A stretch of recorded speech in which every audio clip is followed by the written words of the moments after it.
देव प्रभु बोल रहे हैं। यहां से सुख परीक्षित संवाद प्रारंभ हुआ। सुखदेव जी ने पहला शब्द बोला कि वरीयाने सते प्रश्न कृतो लोकहितो नृपा आत्मवित सम्मतः पुंसा श्रोतव्यादिषु यः परः। वरीयाने, राजन कितना सुंदर आपने प्रश्न किया है। कृतो लोकहितो नृपा, अरे राजन आपने तो लोकहित के लिए प्रश्न किया है। देखिए सुखदेव प्रभु पहला शब्द क्या बोलते हैं? वरीयानेस। वरीयानेस का पहला शब्द क्या है? वाह। वाह माने ब्रह्म का बीज है वाह। ये कहकर बोध होना चाहिए कि सुखदेव प्रभु के अंदर ब्रह्म ही ब्रह्म भरा है। पहला शब्द बोलते हैं वरीयानेष्टे प्रश्न। अब व्यक्ति जो खाता है उसको उसी चीज की तो डकार आती है।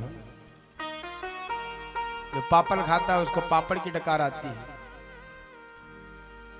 महाराज कहने का तात्पर्य जो अंदर होगा वही ना बाहर आएगा। तो पहला शब्द बोल रहे हैं सुखदेव जी वरीयानेश, ब्रह्म भरा है। कहते हैं राजन तुमने यह प्रश्न अपने लिए नहीं किया है, तुम्हारा यह प्रश्न सार्वभौम है, जगत हित के लिए तुमने यह प्रश्न किया है। क्यों? इस संसार में लोगों को अपने बारे में जानने के लिए, अपने कल्याण करने की कोई इच्छा ही जागृत नहीं होती है। सब अपना कल्याण कोई नहीं खोजता है महाराज। निद्रया ह्रियते नक्तम व्यवायेन च वावयः दिवाचार्थे हया राजन कुटुंबाभरणेन वा। राजन हर प्राणी रात में तो विषय भोग करके सो जाएगा और प्रातः कालीन जब उठेगा तो अपने परिवार के भरण पोषण की व्यवस्था खोजेगा हो। और यही करते करते जीव का सारा जीवन समाप्त हो जाता है। उसे अपने बारे में सोचने की फुर्सत ही नहीं है। सोच क्या है? बोले मेरा इतना बड़ा परिवार, मैं यदि नहीं कमाऊंगा तो ये कैसे खाएंगे हो। दूसरे के लिए कमा कमा कर कब मर जाता है पता ही नहीं चलता है। अपने कल्याण की कोई भावना ही नहीं जगती कि हम ऐसा क्या करें कि हमारा कल्याण हो जाए।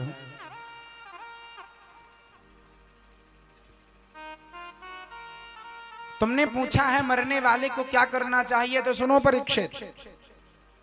तस्माद् भारत सर्वात्मा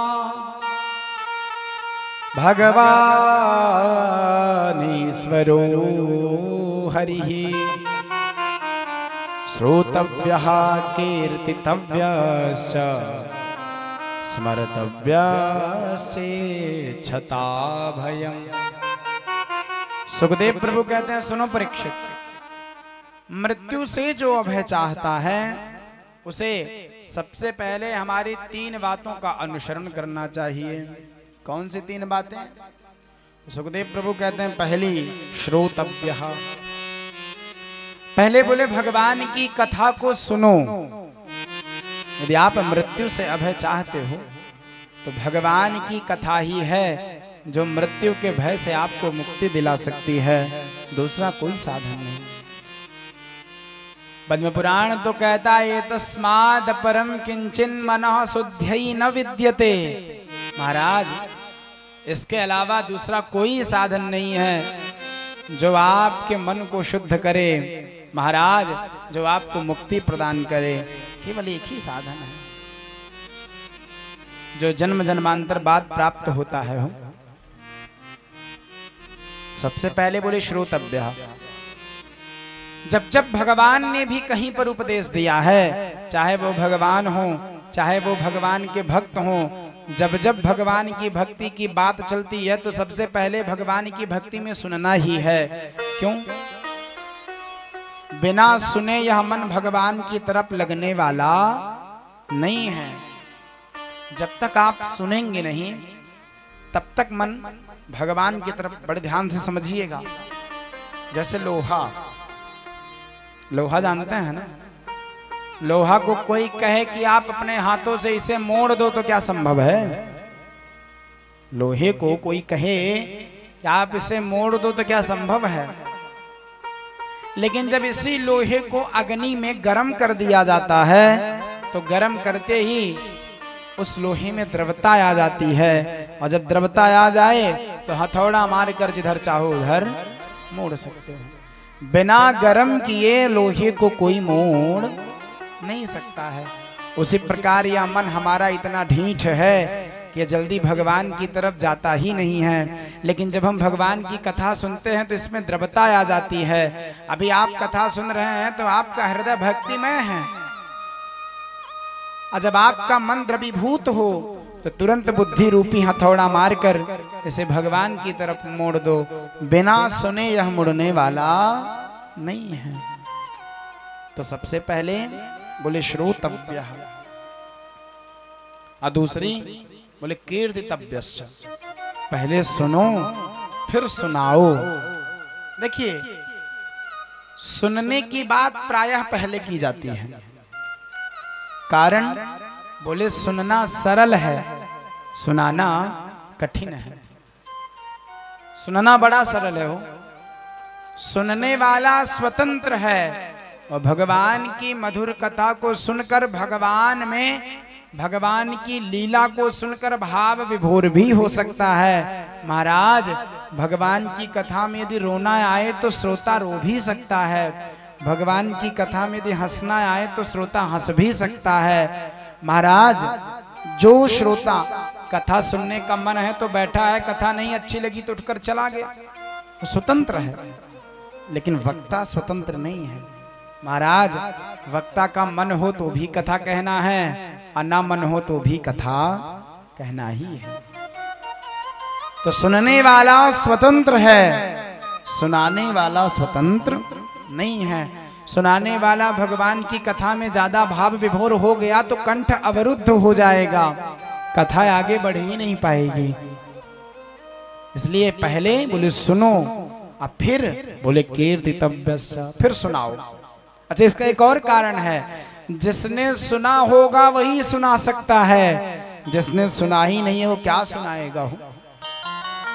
जिसने जाना है वही तो जनवाएगा, जिसने जाना ही नहीं वो क्या जनवाएगा? पहले श्रोतव्य फिर कीर्तितव्यश्च। और जब कोई सुनने सुनाने वाला न मिले तो तीसरी बात सुखदेव प्रभु कहते हैं स्मर्तव्य। जब कोई न सुनने वाला मिले न सुनाने वाला मिले तो एकांत में बैठकर भगवान की दिव्य लीला का स्मरण करो।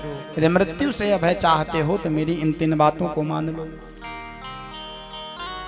सुखदेव प्रभु की इस बात को सुनकर के परीक्षित जी कहते हैं, प्रभु आप कहते हो कि सुन लें, सुना लें, स्मरण कर लें। प्रभु, मेरे पास तो केवल 7 दिन का समय है, मेरे पास तो केवल 7 दिन का समय है। इस 7 दिन में मैं कैसे मुक्ति पाऊंगा? इतना सुन करके सुखदेव प्रभु कहते हैं, राजन तुम्हारे पास तो 7 दिन का समय है। अरे राजा खटवांग ने तो 1 मुहूर्त में मुक्ति पा ली थी। राजा खटवांग ने 1 मुहूर्त में, मुहूर्तात् सर्वमुत्सृज्य गतवान् भयं हरिं तवाप्येतर्हि कौरव्य सप्ताहं जीवितावधि। राजन, आपके पास तो 7 दिन का समय है। महाराज, इतना सुनकर के राजा परीक्षित प्रसन्न हो गए कि हमें हमारी मुक्ति का साधन तो प्राप्त हो गया। क्यों? समझिएगा, ये डॉक्टरों की अपनी अपनी विशेषता होती है।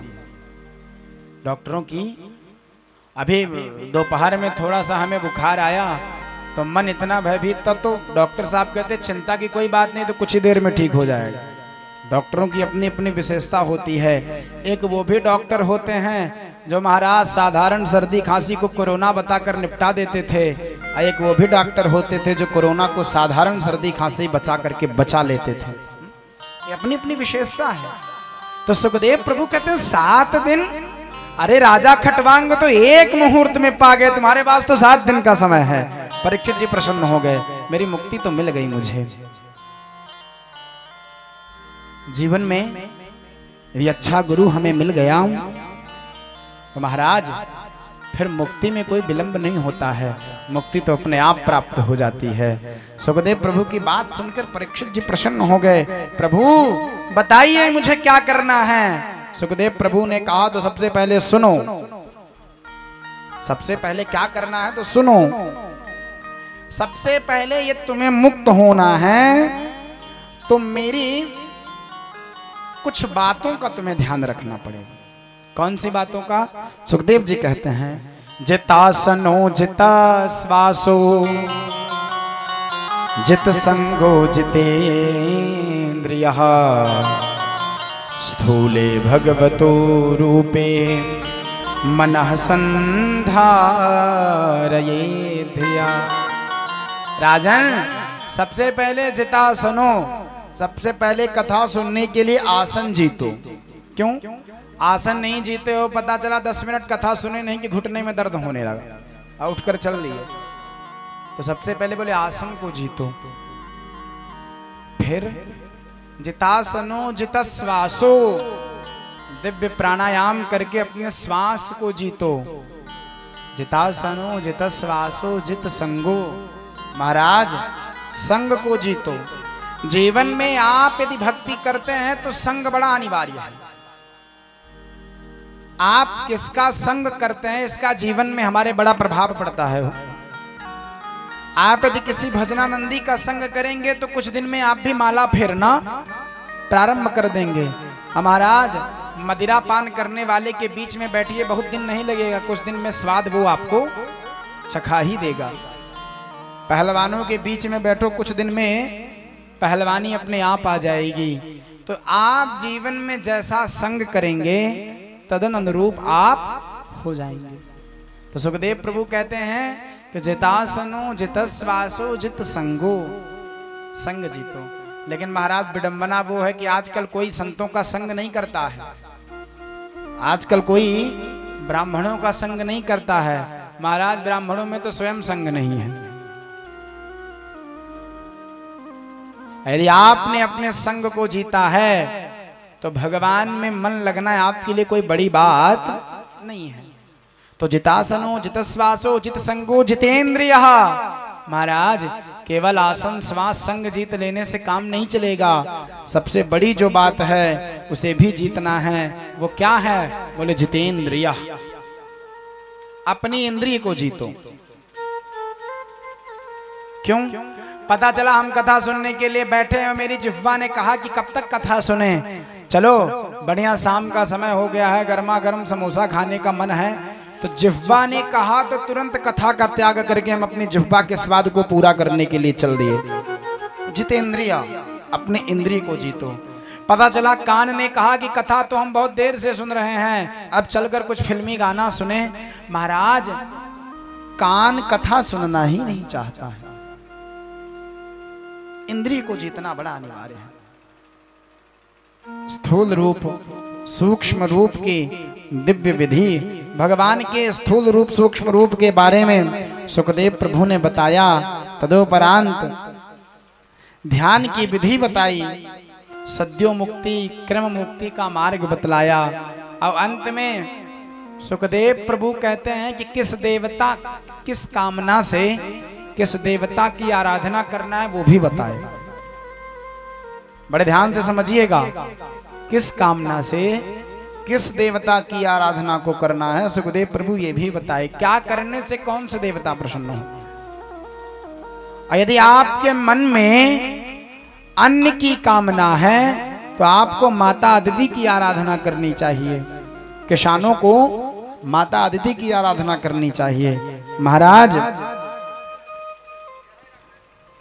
रूप की यदि कामना है तो गंधर्वों की उपासना करो। महाराज यदि विद्या की कामना है तो विद्या वाचस्तु गिरिशम।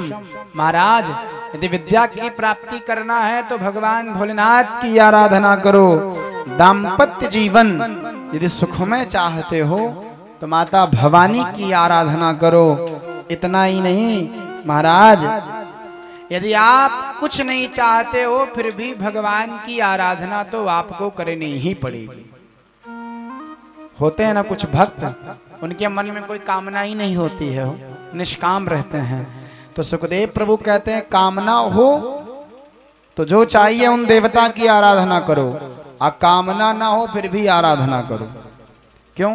ये मानव तन साधना के लिए मिला है, ऐसे आप ऐसे ही नहीं गवा सकते हैं।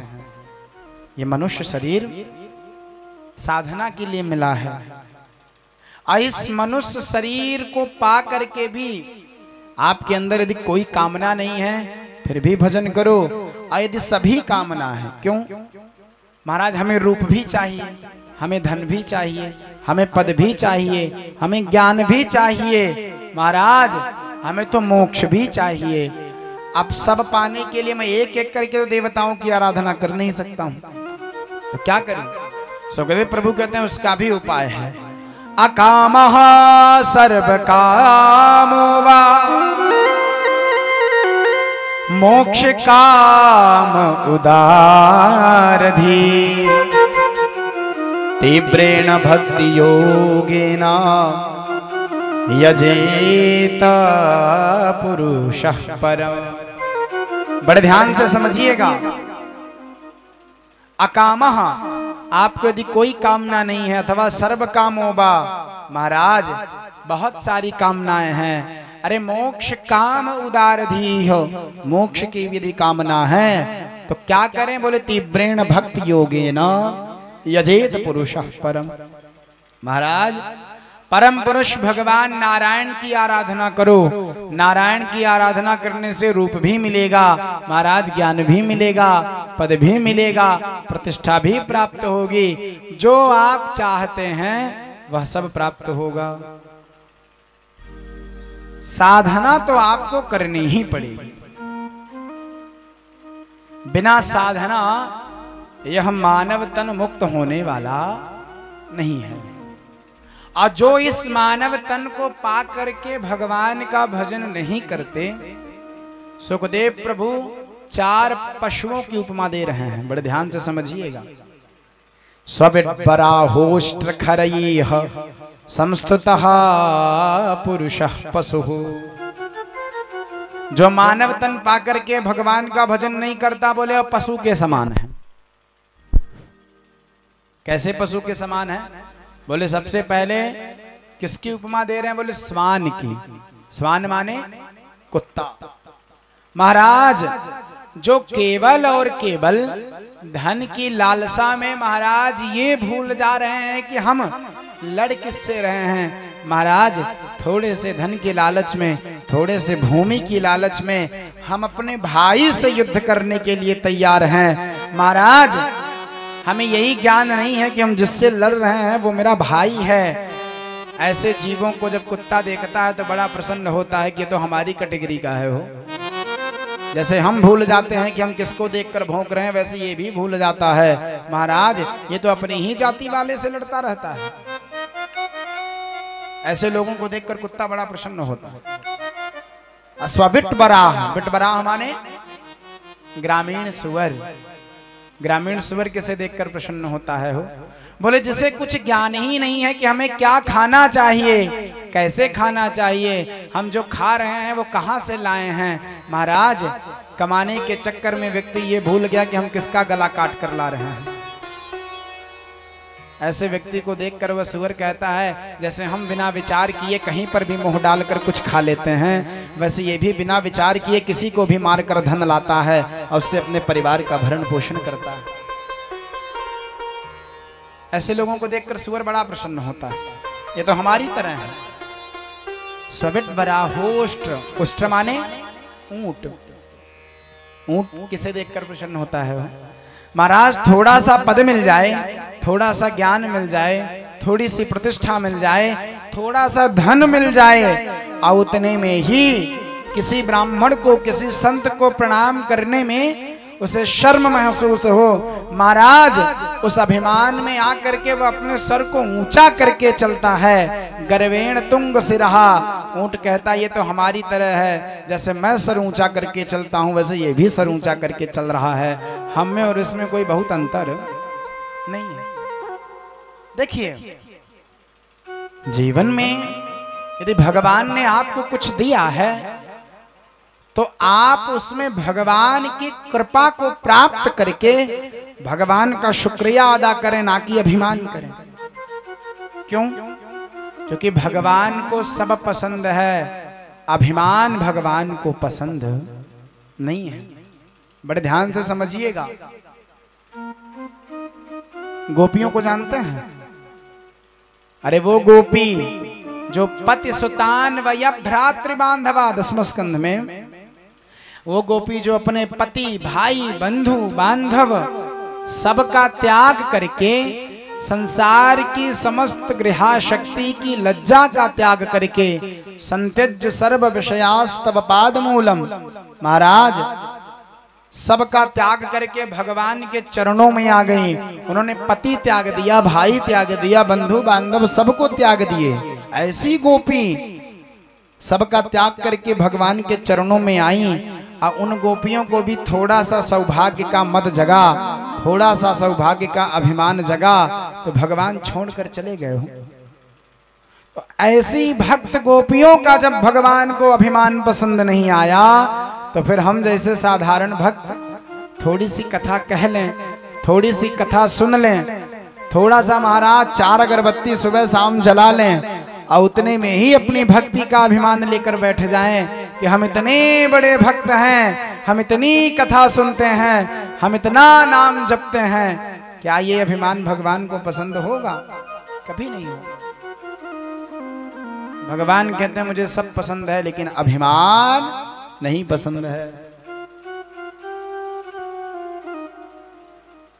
यदि आपको भगवान ने कृपा करके ऐसा बनाया है कि आपके कारण 10 लोगों का पेट चल रहा है तो इसका ये मतलब नहीं कि आप अपने को उनका दाता मान लो, बल्कि आपको तो बड़े ध्यान से समझिएगा, इन पूरे चरित्र का सार क्या है वो बता रहा हूं। यदि कुछ भगवान ने दिया, बहुतों को तो महाराज यही अभिमान हो जाता है कि महाराज आप क्या जानो, मैं कमाता हूं तो मेरा घर खाता है, मैं जब कमाता हूं तब मेरा परिवार का पेट चल रहा है। तो बड़े ध्यान से समझिएगा, किसी के कमाने से, किसी के करने से किसी का पेट नहीं भरता हो। इस संसार में यदि किसी को कुछ मिल रहा है तो केवल भगवान दे रहे हैं। एक चरित्र याद आ रहा है, इसी कलयुग का है, प्रसंगानुसार सुना देता हूं। महाराज एक थे मलूक सेठ जी महाराज। कौन थे? मलूक सेठ। बोल दिया करिए, हमें लगे कि आप लोग सुन रहे हैं, क्योंकि महाराज बहुत लोग तो आंख खोले खोले सो जाते हैं। अब कुर्सी पाने के बाद तो वैसे ही बहुतों को नींद आ जाती है। अब माताओं को तो बढ़िया व्यवस्था है, घूंघट डालो सोते रहो, कोई नहीं देख रहा। तो बीच बीच में सर हिला दिया करो, हमें लगे कि आप लोग जग रहे हो। एक थे महाराज मलूक सेठ जी। कौन? मलूक सेठ। उन्हें भी बड़ा अभिमान था कि मैं जो करता हूं मैं ही कर रहा हूं, मेरे करने से मेरे परिवार का भरण पोषण होता है, मैं यदि ना करूं तो किसी का पेट न चले। एक दिन महाराज वो मलूक सेठ जी वृंदावन पधारे। ये सत्य घटना है इसी कलयुग की। वो मलूक सेठ जी वृंदावन पधारे और जब धर्मशाला में रुके तो मलूक सेठ जी सो रहे थे। प्रातःकालीन 4 बजे पंडित जी मंदिर का पट खोले, घंटी बजाना चालू कर दिए। अब जैसे ही घंटी बजी तो मलूक सेठ जी की नींद खुल गई। नींद खुली तो दौड़े दौड़े आए, पंडित जी से कहते हैं, पुजारी जी से, क्या सुबह सुबह घंटी बजाना चालू कर दिए, मेरी नींद खराब कर रहे हो, क्या मिलता है इनका पूजन करके? पुजारी जी ने कहा, महाराज क्या मिलता है ये मत पूछो, जो मिल रहा है इन्हीं की कृपा से मिल रहा है, इस संसार के कर्ता धर्ता सब यही है। मलूक सेठ जी ने कहा, मैं तुम्हारी बात नहीं मानता, मैं यदि कर्म ना करूं तो ये हमें खाने को नहीं देंगे। पुजारी जी ने कहा प्रभु आप कह रहे हो, आप जानो, हम तो इतना जानते हैं कि बिना इनके पत्ता नहीं हिलता, यदि ये किसी को ना दें तो कोई खाने वाला नहीं है। मलूक सेठ जी ने कहा बड़ी लंबी चौड़ी बात कर रहे हो, ये तुम ये कहते हो कि तुम्हारे मंदिर के या भगवान ही सब कुछ करते हैं, तो आज मैं कुछ नहीं करूंगा, मैं देखता हूं कि मुझे आज कैसे खिलाता है। बड़े ध्यान से समझिएगा, मैं आज कुछ नहीं करूंगा, देखता हूं मुझे कैसे खिलाता है। इतना कह करके मलूक सेठ जी धर्मशाला से निकले, अब वन में जाकर एक वृक्ष के ऊपर चढ़कर बैठ गए कि मैं देखता हूं कि आज बिना किए कैसे परमात्मा खिला सकता है। विचार करके बैठ गए। दोपहर हो गई महाराज। अचानक एक ग्वाल बाल आया, आवा करके उसी वृक्ष के नीचे एक पोटली बांधकर रख दिया। अब पोटली रखकर वहां से वह ग्वाल बाल चला गया। मलूक सेठ जी ने सोचा होगा किसी का कुछ रखा होगा, हमसे क्या लेना देना, ऊपर चढ़े थे। अचानक उसी वन में एक डकैतों का सरदार अपने कुछ साथियों के साथ पहुंचा। अब महाराज भ्रमण करते करते उसको भूख लगी तो भ्रमण करते करते उसी वृक्ष के नीचे पहुंच गया। अब पोटली खोलकर देखा तो उसमें महाराज बहुत प्रकार के व्यंजन बने रखे थे। डकैतों का सरदार कहता है भूख तो बड़ी तेज लगी है, लेकिन हो सकता है कोई हमको मारने का प्रबंध किया हो और उसी हेतु से इसमें जहर मिलाकर रख दिया हो कि भूख के मारे आएगा, खाकर मर जाएगा। पता लगाओ, यदि भोजन यहाँ पर रखा है तो भोजन रखने वाला भी यहीं कहीं होगा। खोजने लगे और तो कोई मिला नहीं। वृक्ष के ऊपर मलूक सेठ जी बैठे थे, उतार लिया गया। मलूक सेठ जी से बोले कि तुमने हमें मारने के लिए इसमें जहर मिलाकर रखा है? मलूक सेठ कहते हैं ना मैंने इसमें रखा है और ना ही मैं ये जानता हूं कि इसमें है क्या, जहर मिलाया है कि अमृत मिलाया, हमसे लेना देना नहीं, जब मैंने रखा ही नहीं तो मैं क्या जानूं। डकैत कहता नहीं तुमने ही रखा है, पहला कौर तुम ही खाओगे। मलूक सेठ कहता है महाराज आप प्राण दे दो, मैं खाने वाला नहीं हूं। क्यों? क्योंकि आज मैं नहीं खाऊंगा। आज मैंने पुजारी जी से कहा है कि यदि बिना किए मुझे परमात्मा खिला दे तो मैं मान जाऊं, मैं खाने वाला नहीं हूं। महाराज रख दिया डकैत कनपटी पर बंदूक, खाओ। स्थिति वो हो गई कि न खाए तो प्राण चला जाए। दो डकैतों ने महाराज मलूक सेठ जी के हाथों को पकड़ लिया और एक डकैत जबरदस्ती कौर उठाया और मलूक सेठ जी के मुख में जैसे ही डाला महाराज अश्रु बहने लगे। वहां से दौड़े दौड़े पुजारी जी के पास आए और प्रणाम करके कहते हैं मलूक सेठ जी अपने सेठ को हटा करके मलूक दास हो गए। इन्होंने बहुत सारे दोहा लिखे हैं। एक दोहा जो कि बड़ा प्रसिद्ध है, अजगर करे न चाकरी पंछी करे न काम, दास मलूका कह गए सबके दातारा। महाराज मलूक सेठ जी अश्रु के साथ अपने सेठत्व को मिटा दिए। बोले ना, आज से तो मैं इनका दास हूं, यही खिलाते हैं, जब ये चाहेंगे तभी कोई खाएगा, नहीं तो महाराज सामने पर से थाली मुख में एक निवाला नहीं जाता है। प्रभु ही करते हैं। यदि प्रभु ने आपके ऊपर कृपा की है तो उसका अभिमान न करें, बल्कि कृपा प्राप्त करके प्रभु का शुक्रिया अदा करें कि सकल कामना सिद्धि शून्य है, केवल कृपा सहारा। कृपा कृपा बस कृपा एक ही है सर्वस्व हमारा। महाराज यदि आपको जीवन में कुछ मिला है तो केवल प्रभु दिए हैं। प्रभु के अलावा न कोई देता है और न ही कोई लेता है। लेकिन हम लोग थोड़ा सा पद पाते ही महाराज ये भूल जाते हैं कि घर पर आए हुए ब्राह्मण को, महाराज घर पर आए हुए साधु को हमें प्रणाम करना चाहिए। महाराज हम इतने अभिमानी हैं कि कुछ ज्ञान ही नहीं है। ऐसे लोगों को देखकर ऊंट बड़ा प्रसन्न होता है। गर्वेण तुंग सिरहा, गर्व से सर ऊंचा करके चल रहा है। तो पहली उपमा कुत्ता, दूसरी उपमा विटबराह, तीसरी उपमा ऊंट और चौथी बोले स्विट बराहोष्ट खरई। खर माने गधा। गधा किसे देखकर प्रसन्न होता? बड़े ध्यान से समझना। मेरी आवाज आ रही है? सर हिला दिया करो माताओं। गधा किसे देखकर प्रसन्न होता है? गधा कहता है कि जिस प्रकार जीवन भर मैंने अपने मालिक का वजन ढोया, लेकिन कभी मुझे मालिक से शाबाशी नहीं मिली, जब भी मिला तो दो डंडा ही मिला है। महाराज, मेरा मालिक कभी मुझसे ये नहीं बोला कि शाबाश गधे, तूने मेरा कितना वजन ढोया, कभी नहीं कहता है। महाराज, जब गधा बूढ़ा हो जाता है तो मालिक घर से बाहर निकाल देता है। वही स्थिति हमारी और आपकी है। पहले हमने अपना वजन ढोया, उसके बाद बोले पत्नी का वजन ढोया, पत्नी का वजन ढोने के बाद बोले पुत्रों का वजन ढोया।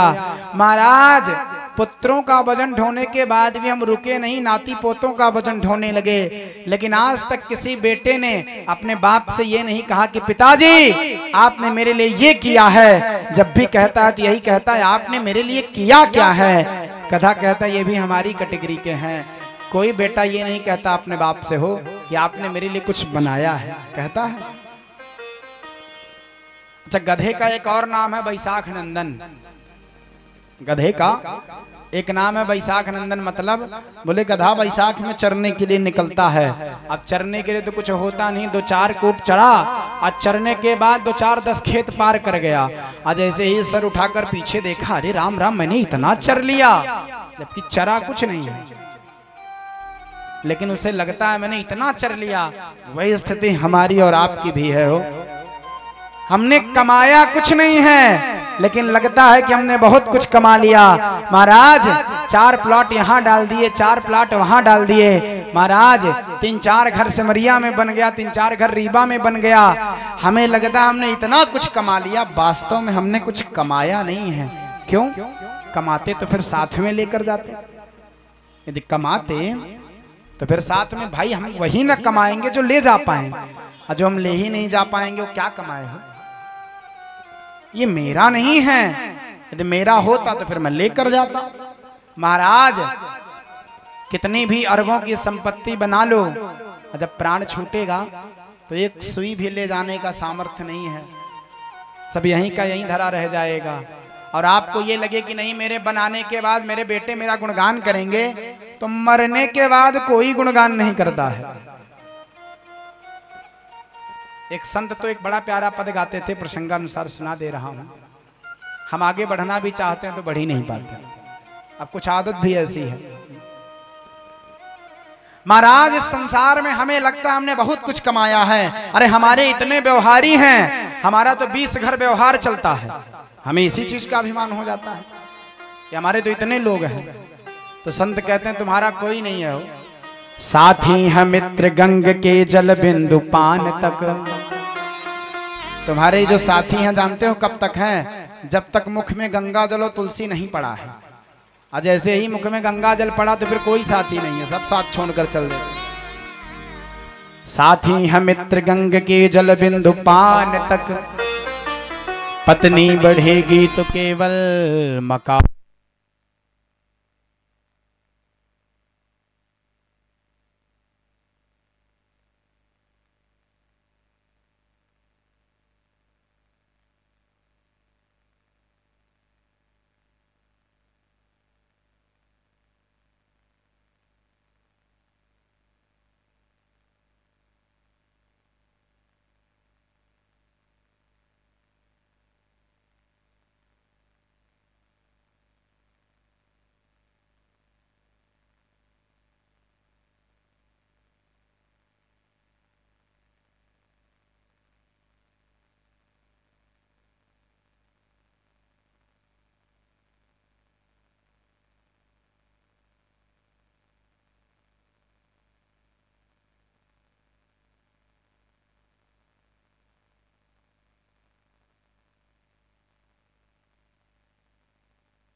बोल वृंदावन बिहारी लाल की जय।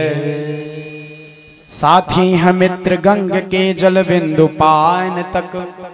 साथी कब तक है हो? जब तक गंगा जल नहीं पड़ा है मुख में। अब एक बार जब गंगा जल पड़ गया तो अच्छा खासा मित्र भी साथ छोड़कर चल देता है। अब पत्नी बढ़ेगी तो केवल मकान तक। महाराज आपने कहा कि महाराज आपने कह दिया साथी खराब है, तो लेकिन मेरी पत्नी तो मैंने उसके साथ 7 वचन लिया है, वो मेरा साथ देगी।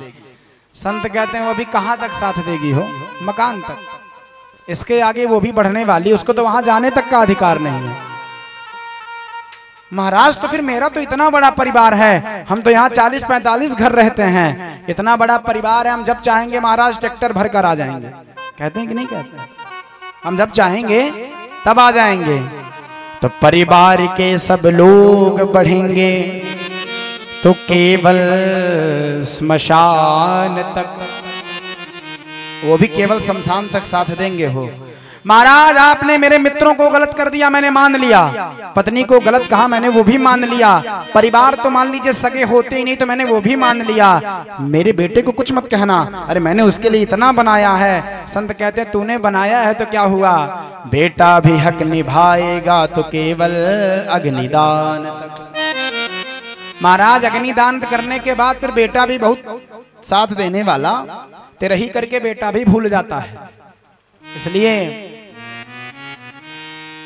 हमें लगता है हमने बहुत कुछ कमाया है, लेकिन वास्तव में हमने कुछ कमाया नहीं।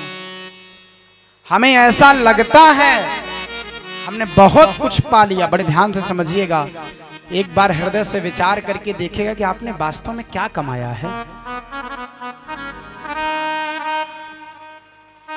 एक बात बड़े ध्यान से समझिएगा, यदि आपका कोई सच्चा साथी है तो आपका भजन, उसके अलावा कोई आपका साथ देने वाला नहीं है।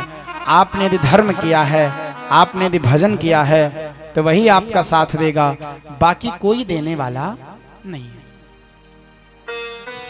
4 पशुओं की उपमा सुखदेव प्रभु ने दिया। तदुपरांत परीक्षित जी प्रश्न करते हैं, प्रभु एक बात बताइए, जिन भगवान की भक्ति के बारे में आप हमें बता रहे हैं, वो भगवान इस संसार की रचना कैसे करते हैं? इस संसार की रचना कैसे करते हैं? यह प्रश्न सुनते ही अब सुखदेव जी मंगलाचरण कर रहे हैं। इतनी कथा सुखदेव जी कह गए, लेकिन अभी तक मंगलाचरण नहीं किए थे, और अब मंगलाचरण कर रहे हैं महाराज 4थे अध्याय में। क्यों? क्योंकि अभी तक परीक्षित जी प्रश्न करते थे कि प्रभु संसार कैसा है, और अब प्रभु सुखदेव परीक्षित जी प्रश्न करते हैं कि भगवान इस संसार की रचना कैसे करते हैं। तो जब भगवान के बारे में प्रश्न किया, तो भगवान के बारे में बिना भगवान की कृपा के कोई नहीं कह सकता है। इसलिए हाथ जोड़कर भगवान का स्मरण कर रहे हैं कि नमः परस्मै पुरुषाय भूयसे सदुद्भवस्था न निरोध लीलया गृहीत शक्ति तृतया यदेहिना अंतर्भवाया नुपलक्ष वर्तमने।